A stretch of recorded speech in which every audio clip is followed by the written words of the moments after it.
শুক্রবার মারা গেলে তার জন্য কি পরকালে হিসেব সহজ হয়? শুক্রবারে যদি কেউ মারা যান তাহলে সেক্ষেত্রে কোরআন এবং সুন্নাহর আলোকে এই ব্যক্তির কবরের আযাব বা কবরের যে ফিতনা পরীক্ষা প্রশ্নোত্তরের মুখোমুখি তা থেকে আল্লাহ তাআলা তাকে হেফাজত করেন। এটা তো আসলে কারোর হাতে না যে কে কোন দিন মারা যাবেন, কিন্তু এই সৌভাগ্য যদি কারোর অর্জন হয় তাহলে কবরের ফিতনা থেকে আল্লাহ তাআলা সাধারণত এরকম ব্যক্তিকে হেফাজতে রাখেন।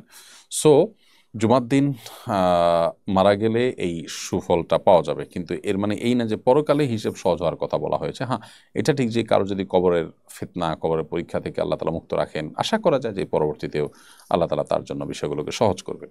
আবার এই বিষয়টি যখন ইমানদার তাওহীদবাদী কোনো মুসলমানের ক্ষেত্রে হবে তার জন্যই প্রযোজ্য হবে। একজন মানুষ যদি নিজে থেকে তিনি অমুসলিমই হন তাহলে সেক্ষেত্রে মূলগতভাবে অমুসলিম হলে এরকম ব্যক্তি শুক্রবারে মারা গেলেন কি শনিবারে মারা গেলেন এটা আসলে কোনো ম্যাটার করবে না।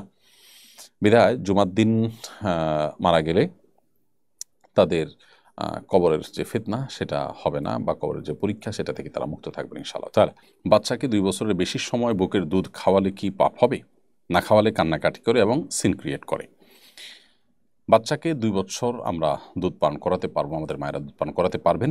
বুকের দুধ 2 বছরের বেশি যদি পান করানো হয় তাহলে সেক্ষেত্রে সেটা গুনাহ হবে, এটা জায়েজ হবে না। এটাই হলো হানাফি উলামা ইকরামের ফতোয়া এবং এটি অধিকতর বিশুদ্ধতর মত। কারণ আল্লাহ রাব্বুল আলামিন বলেছেন ওয়াল ওয়ালিদাতু ইউরদি'না আওলাদাহুন্না হাওলাইনি কামিলাইনি লিমান আরাদা আন ইউতিম্মার রাদাআ। যে চায় যে তার সন্তানকে দুধ পান করানোর যে সময় আছে এই সময়সীমাটাকে পরিপূর্ণ ইউজ করবে, সে 2 বছর দুধ পান করাতে পারবে। অর্থাৎ সেই মা তার সন্তানকে 2 বছর দুধ পান করাতে পারবেন যিনি তার সন্তানকে দুধ পান করানোর পরিপূর্ণ সময়টাতেই দুধ পান করাতে চান। এই আয়াত থেকে একেবারে পরিষ্কার বোঝা যায় যে দুধ পান করার পরিপূর্ণ টাইম হলো 2 বছর, এরপর আর তিনি দুধ পান করাতে পারবেন না। বাচ্চাদের কান্নাকাটির যে ব্যাপারটি আছে সেটিকে নিয়ন্ত্রণ করবার জন্য আগে থেকে অর্থাৎ 2 বছরের আগে থেকেই নানাভাবে বাচ্চাদেরকে দুধ পান করানো থেকে দুধ ছাড়াতে হবে, এবং সেটার জন্য মায়েদের যে সমস্ত পলিসিগুলো আছে সেই পলিসিগুলো তারা অ্যাপ্লাই করবেন, অবলম্বন করবেন। ধরুন 2 মাস বা 3 মাস আগে থেকে যদি আপনি শুরু করেন তাহলে সেক্ষেত্রে 2 বছরে এসে সেটাকে কন্ট্রোল করা কঠিন কোনো কাজ নয়। আর এর বাইরে হাম্বলি উলামা ইকরামের ফতোয়া রয়েছে এখানে ভিন্নতর। তারা মনে করেন যে 2 বছরের পরেও যতদিন ইচ্ছা ততদিন মা বাচ্চাকে দুধ খাওয়াতে পারেন, যতদিন ইচ্ছা ততদিনের কথা তারা বলেন, এমনকি বড় হওয়ার পরও দুধ পান করাতে পারবেন এমন একটি মত হাম্বলি উলামা ইকরামের রয়েছে। সৌদি আরবের বর্তমান উলামা ইকরাম তারা এই মতটি পোষণ করে থাকেন, কিন্তু প্রথম উক্ত মত যেটি হানাফি উলামা ইকরামের মত সেটি অধিকতর দলীয় দিক থেকে বিশুদ্ধ এবং শক্তিশালী। অতএব 2 বছরের মধ্যে বাচ্চাকে দুধ পান করানো শেষ করতে হবে। নবী সাল্লাল্লাহু আলাইহি ওয়াসাল্লামের হাদিসে রয়েছে লা রাদা ইল্লা ফি হাওলাইন, 2 বছরের পর কোনো দুধ পান করানো চলবে না। এই সমস্ত আয়াত এবং হাদিসের আলোকেই 2 বছরের মধ্যেই দুধ পান করানো সমাপ্ত করতে হবে। মহিলারা একা থাকার সময় এবং মাহরামের সঙ্গে থাকার সময় মাথায় কাপড় দিতে কি বাধ্য? মহিলারা যখন একাকী থাকবেন মাথায় কাপড় দিতে তারা বাধ্য নন। মাহরামের সাথে যখন থাকবেন তখনও তারা মাথায় কাপড় দিতে শরীয়ত দৃষ্টিকোণ থেকে বাধ্য নন। যখন তারা পরপুরুষের সামনে যাবেন তখন তাদের মাথার উপরে কাপড় খাড়া একটু টেনে দিবেন যাতে করে মাথা তো বটেই এমনকি ফেসও তাদের পর্দার মধ্যে ঢেকে যায় এবং আবৃত হয়ে যায়। এটাই হলো নবী করিম সাল্লাল্লাহু আলাইহি সাল্লামের নির্দেশনা, কোরআনের নির্দেশনা। আল্লাহ বলেছেন ইউদিনিনা আলাইহিন্না মিন জালাবিবিহিন্না, ঈমানদার নারীরা তারা যেন তাদের মাথার উপরে কাপড় যেন টেনে দেয়।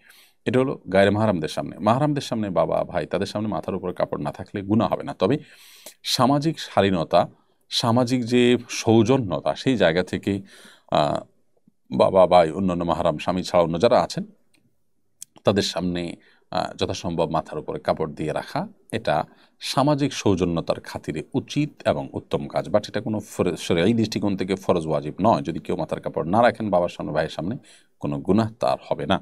যেহেতু সমাজে এটাকে সম্মান প্রদর্শন অসম্মান প্রদর্শনের ব্যাপার মনে করে এবং এখানে ব্যক্তির উপরে কোনো প্রকার জুলুমও হয় না, অতএব মাথার কাপড় দিয়ে আপনি মাহরাম পুরুষদের সামনে থাকলে সেটা উত্তম হয়, ভালো হয়। জাস্ট আপনার প্রতি তাদের কোনো ভুল ধারণা তৈরি হলো না সেই জায়গা থেকে। শরীয়তের কোনো নির্দেশটা না যে আপনাকে সেখানে মাথায় কাপড় দিয়ে থাকতে হবে। সো মাথায় কাপড় পরে গেছে বা ছিল না এর কারণে কোনো গুনাহ আপনার হবে না, এটা পরিষ্কার। দেবর আর ভাসুরের সামনে কতটুকু পর্দা করতে হবে? দেবর এবং ভাসুরের সামনে শতভাগ পর্দা করতে হবে। একজন আননোন অপরিচিত মানুষের সামনে যতটা পর্দা করতে হবে এখানে ততটা বরং তার চাইতে বেশি পর্দা করতে হবে। কারণ নবী করিম সাল্লাল্লাহু আলাইহি সাল্লাম যখন তাকে জিজ্ঞেস করা হয়েছিল যে হে আল্লাহর রাসূল ভাসুর দেবর সম্পর্কে আপনি কি বলেন এবং পুরুষের বেলায় শালী সম্পর্কে আপনি কি বলেন, তখন নবী সাল্লাল্লাহু আলাইহি সাল্লাম বলেছেন যে আল হামু আল মউত, দেবর এবং ভাসুর এদেরকে তো মৃত্যুকে যেরকম মানুষ ভয় পায় তাদেরকে তো সেরকম ভয় পেতে হবে, অর্থাৎ তাদের থেকে দূরত্ব বজায় রেখে চলতে হবে, নিজেদের ফিতনায় পতিত হওয়ার যে ভয় আছে সেই জায়গা থেকে।